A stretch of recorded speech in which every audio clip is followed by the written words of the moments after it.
Hello everyone, welcome back to another video game review with the best boys, Getselious. Oh my god, Sithscott, you're back. I had to deal with Keith. How you doing, buddy? I'm doing great. I'm here again, finally. Yeah, Keith said he knocked you out and took your spot. That's why they reviewed River City Girls 2 with him. I think it's because you just wanted to play the game. Yeah, he just wanted to hurt you. Hurt like he hurt. So recently, Scott and I had a chance to play a indie SRPG known as Great Heritage Faded Vision. Scott, give more details about the game. So Great Heritage Faded Vision was developed and co-published by B-Train Studio, and the other co-publisher was Electronic Sheep Games.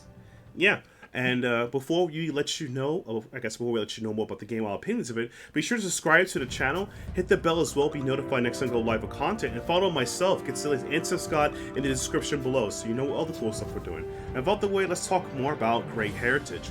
So, Great Heritage Faded Vision, if I say one of the other guys, sorry, it's a long title like Triangle Quest. You play Leon, a very angry, edgy boy who wants revenge against King Edward, and he will do whatever he can to get so. It's more, I would say, like a well, I play Tactics Ogre, so, you know. It's like a Tactics Ogre style game where you're trying to destroy the world and, you know, get revenge for kingdoms, blah, blah, blah. It's political fantasy, I'll be able to say. That's the best to describe it, right, Scott? Oh, yeah, it definitely has a lot of political fantasy in it. Yeah, I'll leave it as that. But the first thing we'll start with, let's talk about the graphics and aesthetics. So, graphically, this game really does look and reminds me of the old Edis RPGs. As I mentioned, Tactics Ogre, it has a lot of like look and appeal of Fire Emblem, and even acts like Fire Emblem in certain ways. The great percentages. Yeah, the percentages, yeah. But yeah, it definitely has that type of a design, and to really actually do like some of like the character art kind of a deal. Though some of them definitely give me vibes of Fire Emblem. Yeah, definitely. Yeah. And aesthetically, it does fit in the fantasy universe. You got swords, bows, arrows, axes. The characters are really good. Linda is the hero, let's put it that way. Oh, I said it out loud. Oh god, I said it too quickly. But yeah, they look really, really good. And I gotta say, though it's not like the top tier, it fits what it is. I feel like between a 3 to 4. How do you feel about that? Yeah, I'd say like 3.5 out of 5. Yeah, we're in there. Probably put it in. Yeah, it's good. The graphics, it looks good. It's a, you know, Bam Bam looks great. It does what it does. And then we're going to talk about the next thing about it is the audio of the game, the graphics, the audio and sound effects. So the audio and sound effects of the game, it sounds pretty okay. Music is probably the stronger aspect of this game. The only thing I would wish this game would have is, and I do mean this politely, some voice acting. I'm alright there with you. I appreciate my gift of voice acting. But for the effects and the sound that it does have, it's actually really good. It's really solid. The music is pretty, it fits each battle. I like the accoutrements. It's really good. The only weakness is that, like, because the battles in the game are relatively very long, you can get droned out by the music a couple times where it does nothing in a way. So for that, I feel like I'd give the music a 4. Yes, 100%. Yeah, and the critical hits does sound good, so that's always nice. Yeah, whenever, you know, Linda would get a critical hit. You mean the only one who decides to get hits. Exactly, yeah. So the next thing we're going to discuss is the meat and bones of every game, the gameplay. So, as we mentioned before, this game does hold features and things similar to other SRPGs like Fire Emblem, Tactics Ogre, Shining Force, etc. So the gameplay-wise is you move, the opponent moves, you hit them, they hit you. You manage your stats of what beat what, who beats what, etc. The best way to describe it is that you generally want to play defensively, let the enemy come into your bait, and then you just wipe them out. That's a standard strategy, unless you can go, you know, Linda them all, right, Scott? Yeah, if you're Linda, you don't need that strategy, but if you're Leon, you absolutely do. Yeah, Leon starts pretty off weak, but gets stronger and throughout the game. I mean, he's a Lord character, or commander. You know, I can't remember when to get that from. Yeah. Yeah. But gameplay-wise, I enjoyed the game, but I do feel like a lot of, particularly the first chapter and early chapters in the game, I feel like it's just very, very long, and they should chop it into segments. Not chop it into segments, some other chapters. Like, the first chapter... different, like, battlefields kind of take place, like, in the same chapter, but just have them where you don't actually see the whole map. Exactly. It kind of feels a little overwhelming, and it kind of already kind of does that in the sense that they have, like, save orbs around the map. where it's like after every section, there's like a save orb right before the next section starts. Right, and you can only use a save warp once, which I feel like, I don't, like, okay, so, for those who played older Fire Emblem games, or played any of the Chesterfield, some games have a mechanic where a system where you press start, you pause the game, and you just go to save and exit, and it just saves right there. It saves your turn right there. Yep. I would rather prefer that than go into a save warp, because you can imagine how difficult it be during some battles where it's like, oh crap, I want to save my game, but you can't because you waste a turn doing so. It costs a turn to do so, which I think that's a bit ludicrous in my opinion, if you think about it, Scott. Yeah, it really is. They're like creating the save orbs as like chests in a kind of a way. Except for it's a little more essential to get to the save orb. Unless, you want to restart the whole map, or, 2 save orbs previously you want to restart.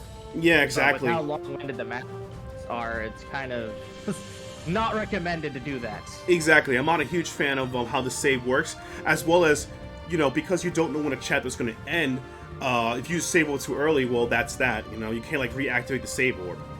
Which, yeah. the thing I wish is, again, this is an extra critique, I wish it had a save system in the game per start and save like older Fire Emblem Tactical Ogres or Final Fantasy Tactics. Another thing I wish this game would have is I was playing with a mouse and I was a bit finicky because my hand movement's erratic because I play other games, but it's okay. I kind of wish the game had pad so I can use gameplay, so I can use like the pad sticks. So where like the right analog stick or left analog stick can zoom, look at the camera, and then I can use like the D-pads and use my units and everything. But other than that, the gameplay is smooth. It works. The strategy is pretty in depth. I think it feels like so far there isn't like this game doesn't have a weapon triangle. The classic Fire Emblem weapon triangle. Scott, are you aware of that? Yes, actually I am. That's fantastic. Great. I don't have to do the over-explaining because I over-explain everything. It's just like the whole deal of, some weapons are stronger against other weapons and other weapons are weak against other weapons, kind of a deal. Yeah. Like sword beats axe, axe beats lance, lance beats sword, and in magic it would be, this is old Fire Emblem logic, this is the old one. Light magic beats dark magic beats anima, nature magic beats light. Yep. Yeah.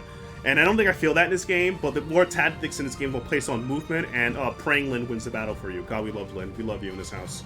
Linda gets the crit on. Like, Linda's, like Viola's like, I'll spill blood. Linda's like, I am the storm. Like, she doesn't even talk, I am the storm. But one's bark, one's bite. Yeah, exactly. Oh, bike's back. But gameplay-wise, I'll give the game a solid, 3. Yeah, I'd go with that, too. Yeah, it's a solid 3.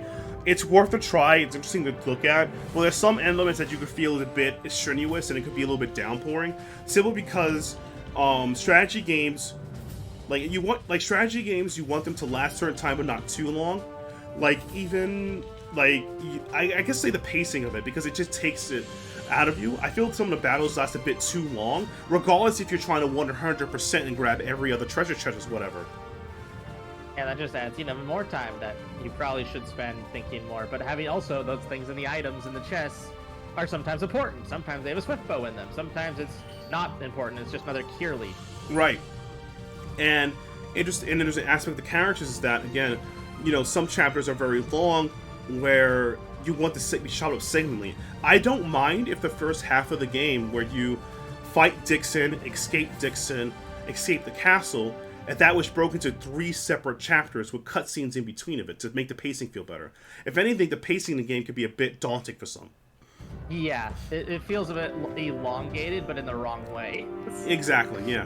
So let's go. Now we're going to talk about the I guess, our true feelings of the game.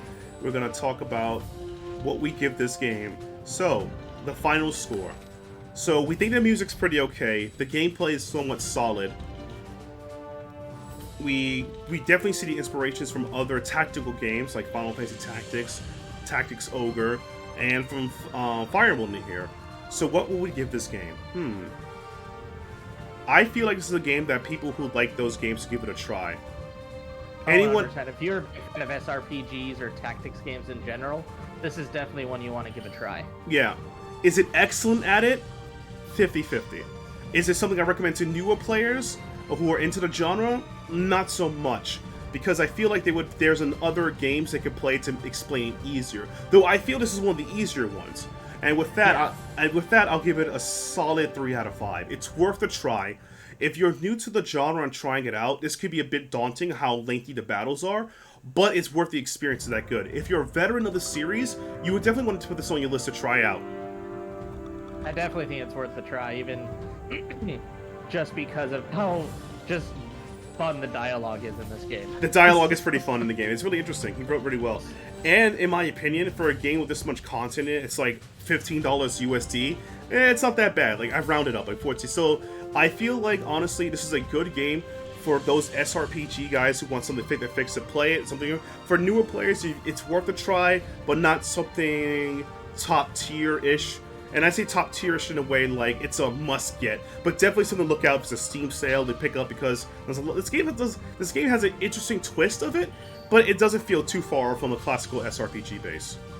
Yeah, exactly. I think that's a good way of putting it. And you get to play with Linda. Linda. So you get to play with Linda. So Linda's the best. We stand Linda in this house. Yes, we do. Yeah.